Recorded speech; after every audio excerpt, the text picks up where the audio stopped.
She grinned. My ex messaged me. Maybe I made a mistake choosing you. I said, go for it. Days later, she was sobbing when she discovered the truth about his success. What started as an ordinary Tuesday evening in our Phoenix apartment became the moment I realized 3 years of what I thought was love had been built on quicksand.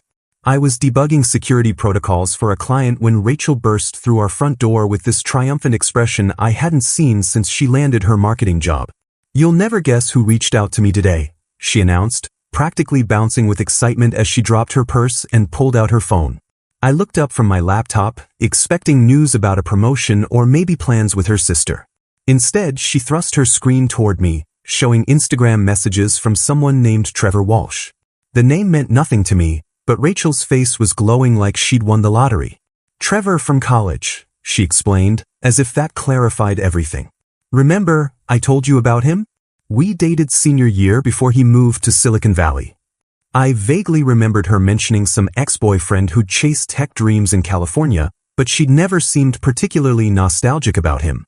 Now she was scrolling through his profile with the focus of someone studying for finals. The photos were impressive, I had to admit. Trevor posed next to a white Tesla in front of what looked like a glass office building, another shot of him giving a presentation to a packed conference room, and several images of a modern apartment with floor-to-ceiling windows overlooking the San Francisco Bay.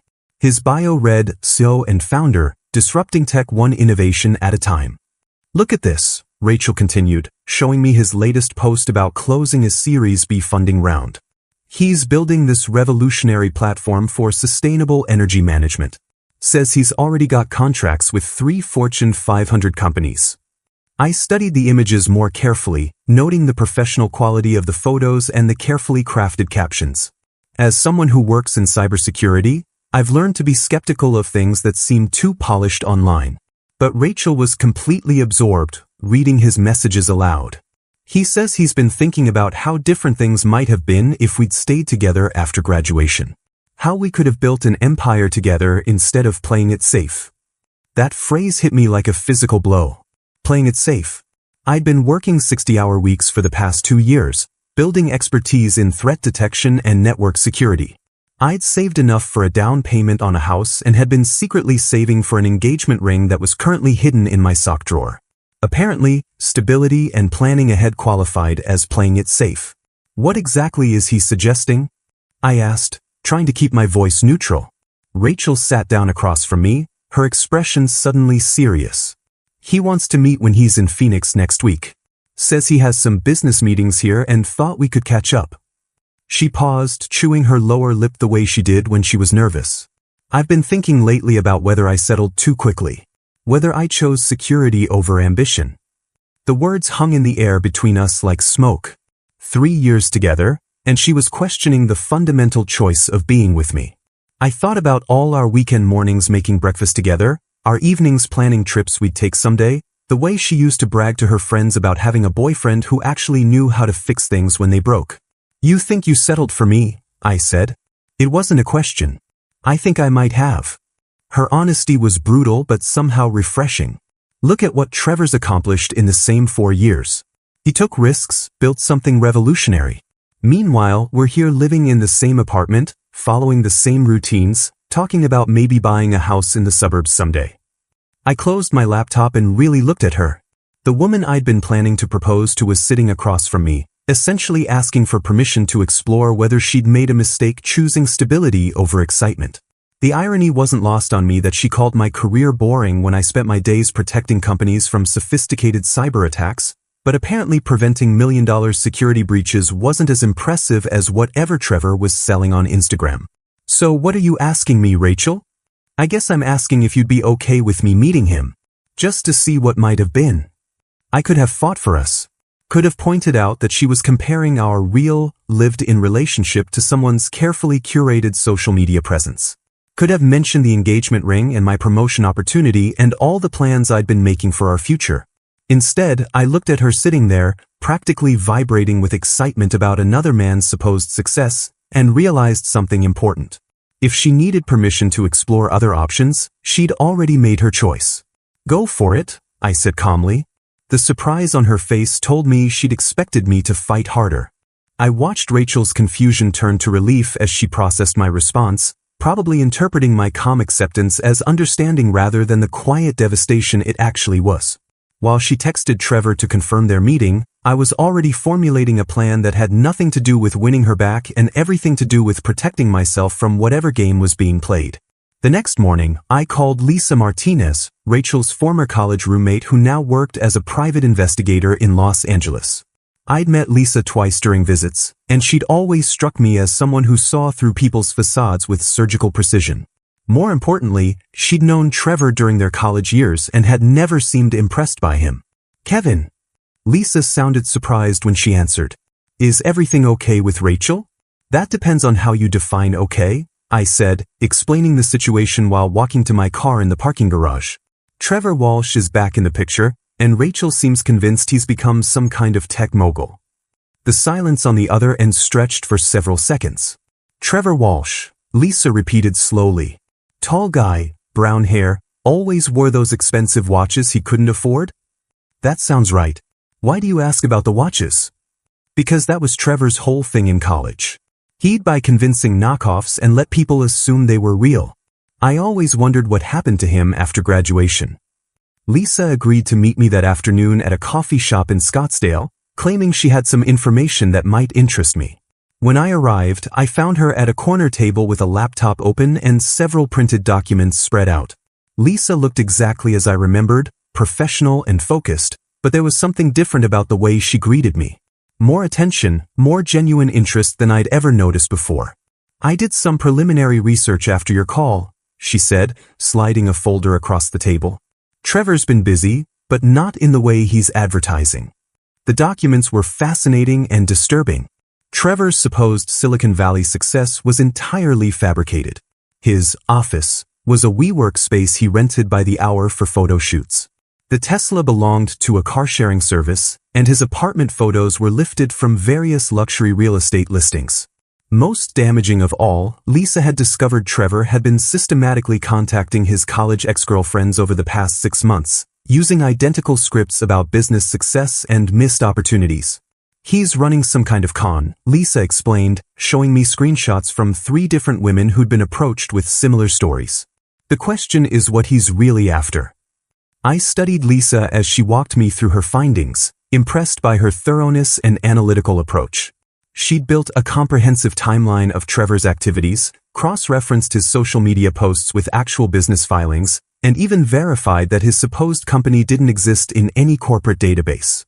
"This level of investigation," I said, genuinely impressed. "How long did this take you?" "About 4 hours. Your call made me curious, and I hate seeing good people get manipulated." The way she said "good people" while looking directly at me sent an unexpected warmth through my chest. We spent another hour discussing Trevor's likely motivations and potential next moves. Lisa suggested we document everything carefully, both for Rachel's protection and in case Trevor's activities crossed into illegal territory. As we prepared to leave, Lisa casually snapped a photo of us at the table, mentioning she wanted to remember the productive meeting. "Mind if I post this? I like to share when I'm collaborating with cybersecurity professionals." I agreed, thinking nothing of it. 20 minutes later, my phone exploded with calls from Rachel. "Why are you meeting with Lisa behind my back?" she demanded when I finally answered. "What are you trying to prove? Are you having me investigated?" The paranoia in her voice was telling. Why would someone worry about being investigated unless they had something to hide? "Lisa's helping me understand Trevor's background," I said calmly. "Since you're considering whether you made a mistake choosing me, I thought it might be useful to know who you're comparing me to." "This is exactly what I mean about you being controlling," Rachel shot back. "You can't just accept that I might have feelings for someone else. You have to dig into his life and try to find dirt." I let her vent while mentally noting how quickly she'd jumped to defending a man she hadn't spoken to in 4 years. The Rachel I'd fallen in love with would have been curious about what I'd discovered, not angry that I'd looked into it. After she hung up, Lisa texted me, "That reaction tells us everything we need to know. She's already emotionally invested in Trevor's story." I realized Lisa was right, and I also realized that our 4-hour conversation had been the most intellectually stimulating discussion I'd had in months. Rachel had been increasingly dismissive of my work lately, treating my cybersecurity expertise as mundane technical stuff. Lisa understood the complexity of what I did and seemed genuinely interested in how digital investigation intersected with traditional private investigation work. When I got home that evening, Rachel was waiting with her arms crossed and a defiant expression that made it clear our relationship had crossed a line we couldn't uncross. 3 days later, I came home early from work to find Rachel sitting on our couch next to a man I immediately recognized from his Instagram photos, though he looked significantly less impressive in person. Trevor was wearing what appeared to be an expensive suit, but I noticed the frayed cuffs and the way he kept adjusting his sleeves to hide a cheap watch. His confident online persona had been replaced by nervous energy, and he kept glancing toward the door like he was planning an exit strategy. "Kevin, this is Trevor," Rachel said with forced brightness. "Trevor, this is Kevin. We live together." The awkward introduction told me everything about where her head was. I wasn't her boyfriend anymore. I was just someone she happened to share living space with. Trevor stood and offered his hand with practiced charm. "Great to finally meet you, man. Rachel's told me so much about your computer work." The dismissive way he said computer work reminded me why I'd never liked guys like him in college. I shook his hand and immediately noticed how soft his palms were, definitely not the hands of someone who'd been building a revolutionary company from the ground up. "Rachel says you're disrupting the tech industry," I said conversationally. "What specific sector are you focused on?" I watched Trevor's face carefully as he launched into a vague explanation about sustainable energy management solutions and blockchain-integrated smart grid optimization. As someone who actually worked in tech, I could tell he was stringing together buzzwords without understanding what they meant. When I asked about his development stack and scalability architecture, he deflected with jokes about getting too technical for a social conversation. Rachel jumped in to change the subject, but I'd already learned what I needed to know. During their visit, I excused myself to call Lisa with updates. She'd been tracking Trevor's movements since our meeting and had disturbing news. "He's been staying at 3 different budget motels in the past week," she reported, "paying cash and checking out whenever they ask for a credit card to keep on file."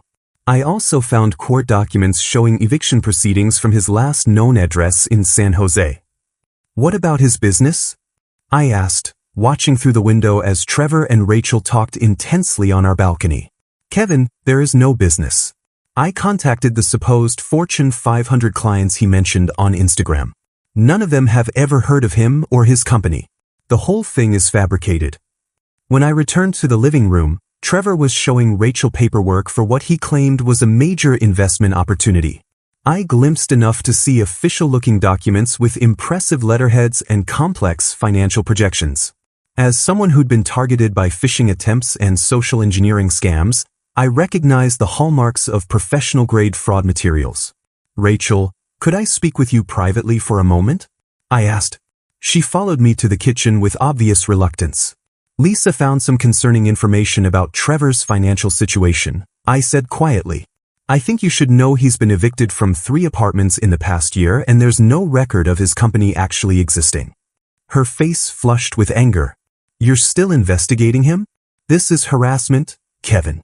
You can't accept that he's successful while you're stuck in the same dead-end job you've had for years. It's not about success. It's about truth. His supposed clients don't exist, Rachel. I can show you the documentation." "I don't want to see your fake evidence," she snapped. "Trevor warned me you might try something like this. He said jealous men always attack successful rivals by spreading lies." The fact that Trevor had preemptively prepared her for my discoveries confirmed Lisa's theory about his methods. He'd done this before, probably with other women who had stable partners he needed to discredit. When we returned to the living room, Trevor was gone. Rachel explained he'd stepped out to take an important business call, but his nervous energy before leaving suggested he'd overheard enough of our conversation to realize his cover was blown. An hour later, Rachel's phone rang. Trevor's voice was loud enough for me to hear as he explained that his rental car had been temporarily repossessed due to a paperwork issue, and asked if Rachel could pick him up from a gas station across town. "What kind of successful CEO gets his rental car repossessed?" I asked after she hung up. "It's just a bureaucratic mistake," Rachel insisted, but I could see doubt creeping into her expression for the first time. While she drove to rescue Trevor, I called Lisa with an update. "He's rattled," I reported. Left as soon as he realized I was asking specific questions about his business. But fraudsters rely on keeping their marks isolated from people who might ask uncomfortable questions. The fact that he's already trying to turn Rachel against you means you're disrupting his timeline. That evening, Rachel returned with Trevor in tow, both of them looking defensive and slightly desperate. Trevor had abandoned his smooth charm and was now playing the victim, claiming I was harassing him because I couldn't handle Rachel's success. Some men can't stand to see their women with real entrepreneurs, he said, directing his comments to Rachel while avoiding eye contact with me. They'll do anything to sabotage genuine opportunities. I pulled out my laptop and showed them both the incorporation records Lisa had obtained. Trevor's supposed company didn't exist in California, Delaware, or any other state. His business address was a UPS store, and his phone number was registered to a burner phone service. There are explanations for all of this, Trevor insisted, but his voice lacked conviction. I use privacy services to protect my intellectual property. That's standard practice in Silicon Valley. Rachel looked between us, her certainty finally starting to crack. Trevor, maybe you should explain about the rental car situation. For the first time since I'd met him, Trevor's mask slipped completely. Look, I'm going through a temporary cash flow issue, okay? That's normal in startups. We're between funding rounds and I had to make some short-term sacrifices to keep the company running. What company? I asked quietly. The silence that followed answered everything. The next morning, I woke up to find Rachel's side of the bed empty and her overnight bag missing from the closet. She'd left a note saying she needed space to think and would be staying at her sister's for a few days.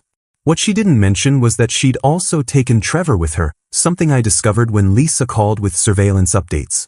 They're at Ashley's place, Lisa reported. But here's the interesting part. Trevor's been posting Instagram stories about his Phoenix business meetings while he's actually sitting in a suburban apartment complex. That afternoon, my phone started buzzing with notifications. Rachel had launched a full social media campaign painting me as a jealous, controlling partner who'd sabotaged her chance at happiness with a successful entrepreneur.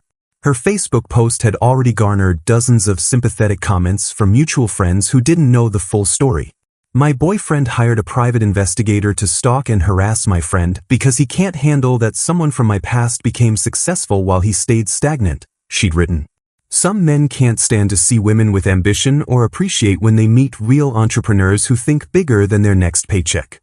The post was accompanied by one of Trevor's more impressive Instagram photos, the one with the Tesla and the office building. Within hours, the story had spread through our social circle with predictable results. Our mutual friends were taking sides, and most of them were choosing Rachel's version because it was more dramatic and she'd gotten there first with her narrative. I screenshot everything for documentation but didn't respond publicly. Instead, I focused on helping Lisa gather more evidence about Trevor's activities. What we discovered was far worse than simple social media fraud. Lisa had connected with Marcus Williams, a tech blogger who specialized in exposing startup scams and investment fraud. Marcus had been tracking Trevor for months after receiving tips from multiple victims who'd lost money to his various schemes. Trevor Walsh has been running sophisticated con games for at least 2 years, Marcus explained during a three-way call with Lisa and me. He targets successful women through dating apps and social media, builds fake romantic connections, then convinces them to invest in his non-existent companies. The scope of Trevor's operation was staggering. Marcus had identified at least 12 women who'd given Trevor money, ranging from small loans to major investments. One victim, a Seattle attorney named Jennifer, had transferred $45,000 to Trevor's account after he convinced her they were starting a legal tech startup together. Another woman in Austin had refinanced her house to give Trevor $80,000 for what he claimed was a revolutionary app development project. The Instagram profile Rachel saw is just his latest creation, Marcus continued. He builds these fake success stories specifically to target women who might be dissatisfied with their current relationships. He researches their partners' careers and positions himself as the more successful alternative. While Marcus worked on his expose article, Lisa was tracking Trevor's current activities. She discovered he was using Rachel's phone to take photos of financial documents and personal information belonging to me and her sister Ashley. The pattern was becoming clear. Trevor wasn't just running a romance scam, he was harvesting personal data for identity theft and financial fraud. Look at these timestamps. Lisa showed me surveillance footage from Ashley's apartment complex. Trevor's been photographing mail and packages when Rachel's not around. He's building profiles on everyone in her social circle. That evening, Marcus published his article, "The Fake CEO Targeting Your Ex-Girlfriend: How Social Media Romance Scams Exploit Relationship Insecurities." The piece went viral within hours, generating thousands of shares and dozens of additional victim testimonials in the comments. Trevor's carefully constructed Instagram presence collapsed as people began reporting his posts for fraud and sharing Marcus's investigation. Rachel called me that night, furious and defensive. "Your blogger friend is spreading lies about Trevor online," she accused. "He's getting death threats because of this article. You've destroyed an innocent man's reputation." "Rachel, I have bank records showing Trevor took money from 12 different women using the exact same lies he told you. This isn't about us anymore. This is about protecting people from a career criminal." "Those women are probably lying for attention," she insisted. Trevor explained how competitors spread false stories about successful entrepreneurs. "It's called corporate espionage." The fact that she was still defending him after everything we'd uncovered told me how completely Trevor had manipulated her thinking. But the next morning brought developments that even Rachel couldn't rationalize away. Marcus's article had prompted an FBI investigation into Trevor's activities, and federal agents had traced multiple fraudulent loan applications to addresses where Trevor had been staying. When agents arrived at Ashley's apartment with a search warrant, they found Trevor's laptop containing hundreds of stolen financial documents, fake business presentations, and detailed profiles of potential victims across multiple states. Rachel was at work when the arrest happened, but Ashley called her immediately. "Rachel, you need to come home right now," Ashley said in a voicemail I later heard. "Trevor's been arrested by federal agents. They found stolen identities and fake documents in his backpack. What the hell did you bring into my house?" That afternoon, local news stations picked up the story. Trevor's mugshot appeared on television alongside headlines about romance scammer targeting Phoenix women. The contrast between his confident Instagram photos and his defeated expression in custody was striking enough that the story gained national attention as an example of social media manipulation and romance fraud. Marcus called me with updates throughout the day. Trevor's been charged with wire fraud, identity theft, and conspiracy to commit financial crimes across state lines. The FBI found evidence connecting him to romance scams in 6 different states over the past 3 years. When Rachel finally came home that evening, she looked like someone who'd aged 5 years in one day. The confident woman who'd been defending Trevor's honor just hours earlier had been replaced by someone who clearly understood she'd been played by a professional manipulator. "I need to know everything," she said quietly, sitting across from me at our kitchen table. "I need to know how stupid I've been." Over the next several hours, I walked Rachel through everything Lisa and I had discovered about Trevor's operation, from the fake business documents to the systematic targeting of his college ex-girlfriends. She listened in stunned silence as I explained how he'd been using her phone to photograph our personal documents and had likely been planning to use our information for identity theft and loan fraud. The worst revelation came when I showed her security camera footage from our apartment complex that Lisa had obtained through her investigation. "This is from last Tuesday when we were both at work," I said, pulling up the video on my laptop. The footage clearly showed Trevor using a copied key to enter our apartment, spending over an hour photographing documents from my home office, including tax returns, bank statements, and client confidentiality agreements from my cybersecurity work. "He made copies of your house key?" Rachel asked, her voice barely above a whisper. "When?" "Probably during his first visit. It's a standard technique for professional fraudsters. They gain access to personal spaces to gather information for identity theft and financial crimes." I showed her additional footage of Trevor accessing our mailbox and photographing the contents, including pre-approved credit card offers and bank statements that could be used to open fraudulent accounts. The systematic nature of his data collection was chilling, especially knowing he'd been doing this while pretending to reconnect romantically with Rachel. Lisa traced some of the documents Trevor photographed to loan applications he filed using variations of my identity, I continued. He applied for business credit cards using my social security number and employment information. The FBI found copies of my tax returns in his possession when they arrested him. Rachel stared at the security footage, watching Trevor methodically rifle through our private documents with practiced efficiency. I gave him my phone password, she admitted quietly. He said he needed to check something about his flight back to California. He must have been copying our contact information and photographing our conversations. The scope of Trevor's betrayal was becoming clear. He hadn't just been targeting Rachel for romance fraud, he'd been using their relationship to gain access to a broader network of potential victims and identity theft opportunities. Lisa's investigation had revealed that Trevor had been building detailed profiles on Rachel's entire social circle, including her sister Ashley, her co-workers, and several of our mutual friends. Ashley's been getting strange calls, Rachel said suddenly. Credit card companies asking about applications she never filed. Trevor was in her apartment for 3 days. He had access to all her personal information too. The federal investigation was uncovering the full extent of Trevor's criminal enterprise.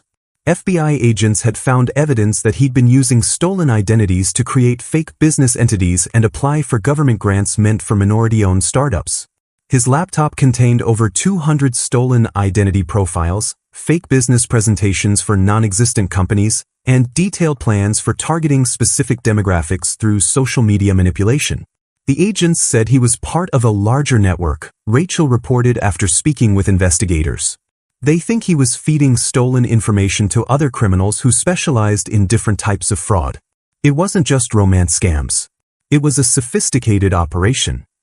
Marcus Williams published a follow-up article detailing the criminal network Trevor had been connected to, including connections to overseas cybercriminal organizations that specialized in identity theft and financial fraud.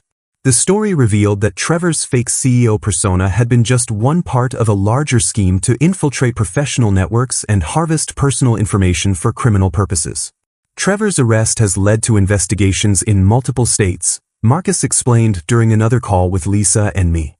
The FBI believes his network may have stolen identities from hundreds of people over the past 3 years. Your girlfriend inadvertently helped investigators identify patterns they've been tracking across different jurisdictions.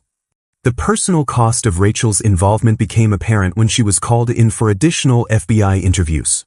Agents needed to understand how Trevor had gained access to our personal information and whether Rachel had knowingly participated in any of his criminal activities. The investigation revealed that Trevor had been using Rachel's social media accounts to research potential victims and had accessed her email to gather information about her professional contacts. They asked me if I knew Trevor was photographing documents, Rachel told me after her second FBI interview. They showed me pictures he'd taken of confidential files from your work. Kevin, he photographed everything in your home office. Client contracts, security protocols, network diagrams. They think he was planning to sell corporate information to competitors or use it for ransomware attacks. The realization that Trevor had potentially compromised my client's cybersecurity through Rachel's unwitting assistance was devastating. I immediately notified my employer and began working with our security team to assess potential data breaches and notify affected clients. The investigation revealed that Trevor had been specifically targeting cybersecurity professionals because their access to sensitive corporate information made them valuable sources for criminal networks. Your ex-boyfriend wasn't just running romance scams, my boss explained during an emergency security briefing. He was conducting corporate espionage.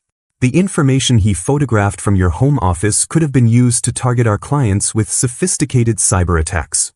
Rachel broke down completely when she realized the full scope of what she'd enabled. I thought you were jealous, she sobbed. I thought you couldn't handle that he was more successful than you. I defended him while he was stealing from us and planning to destroy your career. The woman who'd been questioning our relationship just weeks earlier was now faced with the reality that her judgment had nearly destroyed both of our lives. But the damage was already done. Even though Rachel hadn't knowingly participated in Trevor's crimes, her social media posts defending him and attacking me had become evidence in the federal case, demonstrating how romance fraudsters manipulate their victims into isolating themselves from people who might recognize the deception. 2 weeks after Trevor's arrest, I was called into an emergency meeting with my company's executive team and legal counsel. Rachel had been desperately trying to repair our relationship, bringing me coffee every morning and apologizing constantly for her role in the security breach, but the professional consequences of her actions were just beginning. Kevin, we need to discuss the potential impact of your personal situation on our client relationships, my boss Sarah Chen explained, her expression serious. Several clients are concerned about the security of their information after learning about the data breach. I'd already provided a complete timeline of events and cooperated fully with both the FBI investigation and our internal security audit. The audit had cleared me of any wrongdoing and confirmed that I'd followed all company protocols for handling sensitive information. However, the fact remained that confidential client data had been photographed in my home office by a criminal who'd gained access through my personal relationship. We've reviewed everything with legal and cybersecurity consultants, Sarah continued. You're not at fault for what happened, but we need to address client concerns about information security. Some are requesting that their accounts be transferred to other analysts. The irony was brutal. My career in cybersecurity, built on protecting organizations from exactly these kinds of threats, was being damaged by a security breach that had occurred in my own home through my girlfriend's relationship with a criminal. 3 of my major clients had already requested account transfers, representing nearly 40% of my annual commission income. Meanwhile, Rachel was facing her own professional crisis. Her employer, a mid-sized marketing agency, had conducted their own investigation after learning about the FBI case. They discovered that Rachel had been photographing confidential client materials and sharing them with Trevor, believing she was helping him understand marketing industry trends for his supposed business ventures. They fired me yesterday, Rachel confided during one of our increasingly tense conversations. HR said I violated multiple confidentiality agreements and potentially exposed client trade secrets to corporate espionage. They're considering legal action to recover damages. The marketing materials Rachel had shared with Trevor included campaign strategies, client contact lists, and competitive analysis reports that could have been valuable to the criminal network Trevor was connected to. Her employer was now facing potential lawsuits from clients who'd had their proprietary information compromised through Rachel's actions. Kevin, I know this is all my fault, Rachel said, sitting on our couch where Trevor had first shown her his fake investment documents. I know I ruined everything. But maybe we can rebuild from this. Maybe this experience taught us something about trust and communication. I looked at her, this woman who'd spent weeks questioning whether she'd settled for me, who defended a criminal while attacking my credibility, who'd unknowingly participated in crimes that had damaged both of our careers. The engagement ring was still hidden in my sock drawer, but the person I'd planned to propose to no longer existed. Rachel, you didn't just make a mistake, I said carefully. You made a series of choices that showed me exactly how you see me and our relationship. When Trevor appeared with his fake success story, you immediately decided I wasn't good enough. I was confused, she protested. He manipulated me into thinking things I didn't really believe. You believed them because part of you wanted them to be true. You wanted to believe that I was holding you back, that you deserved something more exciting than what we had built together. The conversation revealed something that went deeper than Trevor's manipulation. Rachel had been fundamentally dissatisfied with our relationship long before Trevor arrived, viewing my stability and planning as limitations rather than strengths. Trevor had simply provided her with permission to express feelings she'd been harboring for months. A week later, the situation took another devastating turn when federal prosecutors informed us that Rachel's social media posts and the confidential documents Trevor had photographed through her access would be used as evidence in his criminal trial. Ms. Henderson, while you weren't charged with any crimes, your actions significantly aided Mr. Walsh's criminal enterprise, the federal prosecutor explained during a briefing. Your social media campaign against Mr. Stevens provided cover for Mr. Walsh's activities and discredited the one person who was actively investigating his fraud. Rachel's face went white as the prosecutor continued. Mr. Walsh specifically instructed his criminal associates to monitor Mr. Stevens' cybersecurity work because the information he photographed from his home office could be used to target corporate networks. Your relationship provided access to classified information about network vulnerabilities and client security protocols. The full scope of the damage became clear when my employer's forensic audit revealed that Trevor had photographed detailed network diagrams and security protocols that could have enabled sophisticated cyber attacks against our clients. The FBI investigation found evidence that this information had been shared with overseas criminal organizations that specialized in corporate ransomware attacks. We're recommending that all affected clients implement comprehensive security audits and update their network protocols, the FBI cybercrime specialist explained. The information Mr. Walsh obtained could potentially be used for attacks months or years from now. 3 more of my clients terminated their contracts that week, citing concerns about ongoing security risks. My employer, while supportive throughout the investigation, was forced to reassign me to lower-profile accounts that didn't involve access to sensitive corporate networks. My career trajectory, carefully built over 5 years, had been derailed by a criminal who'd gained access to my professional life through my personal relationship. Meanwhile, Lisa's investigation had uncovered additional evidence of Trevor's network that was helping federal prosecutors build cases against his criminal associates. The information Kevin provided about Trevor's initial approach to Rachel helped us identify patterns across multiple states, she reported during one of our regular debriefings. FBI agents are now investigating similar cases in Texas, Colorado, and Oregon where romance scammers used identical methods to infiltrate professional networks. What had started as a simple investigation into my girlfriend's ex-boyfriend had uncovered a sophisticated criminal enterprise that used romance fraud as a cover for corporate espionage and identity theft. The case was becoming a landmark investigation that would change how federal agencies approached cybercrime networks that targeted personal relationships to gain access to professional information. 8 months later, I was standing in the conference room of Phoenix Cybersecurity Solutions, the consulting firm Lisa and I had launched together after both of our lives had been turned upside down by Trevor's criminal network. Our company specialized in helping fraud victims recover their stolen assets and assisting organizations in implementing security protocols to prevent romance-based corporate espionage. The irony wasn't lost on me that being victimized by a sophisticated criminal had ultimately led to the most fulfilling work of my career. The Morrison Industries case is complete, Lisa announced to our team of 6 investigators and cybersecurity specialists. We recovered $280,000 in stolen funds and helped them identify the security vulnerabilities that enabled the initial breach. Our success rate was impressive because we understood both the technical and psychological aspects of these crimes.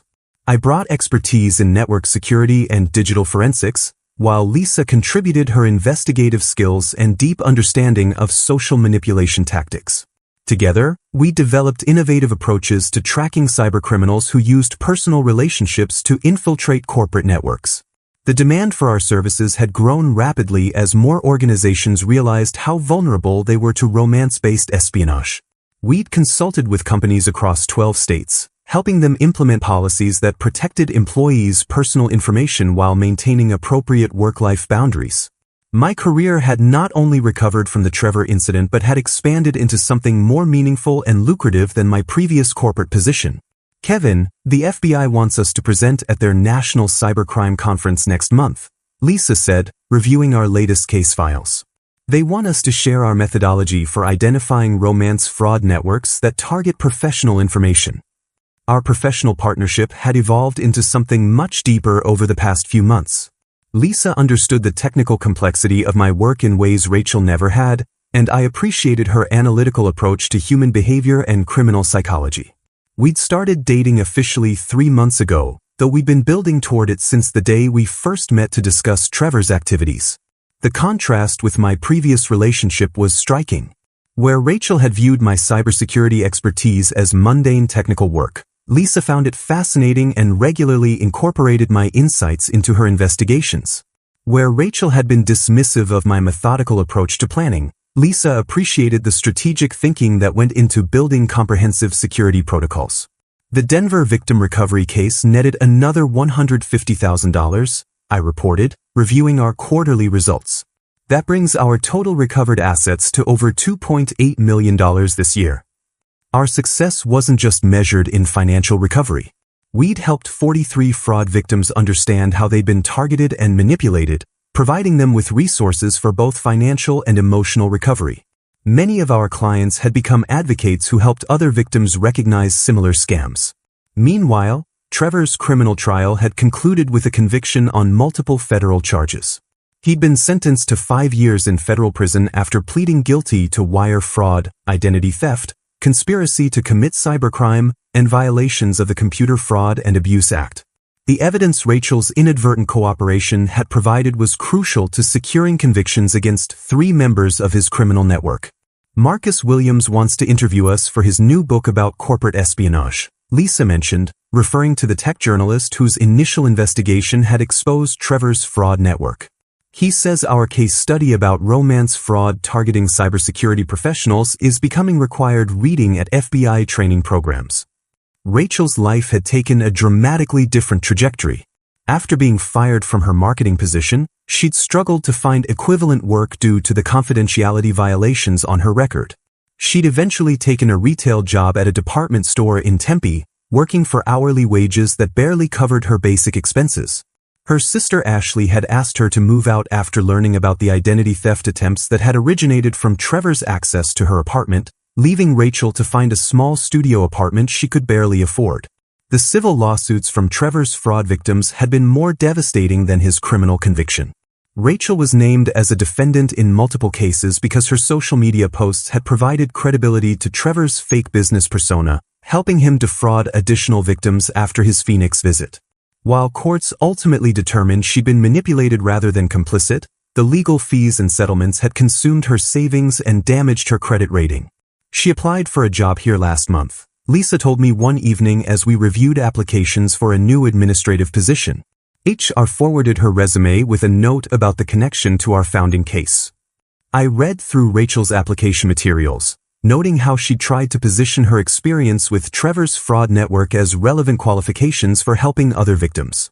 The irony was that she'd learned valuable lessons about manipulation and deception, but those lessons had come at the cost of enabling crimes against dozens of innocent people. What do you think? Lisa asked, though her expression suggested she already knew my answer. I think she needs to rebuild her life somewhere that isn't connected to the damage she helped cause, I replied. She's not a criminal, but she's also not someone I trust to work with vulnerable fraud victims.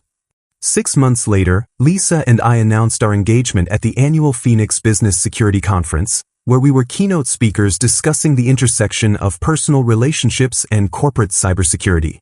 The engagement ring I'd originally bought for Rachel had long since been returned, replaced by something chosen specifically for Lisa that reflected our shared interests and values.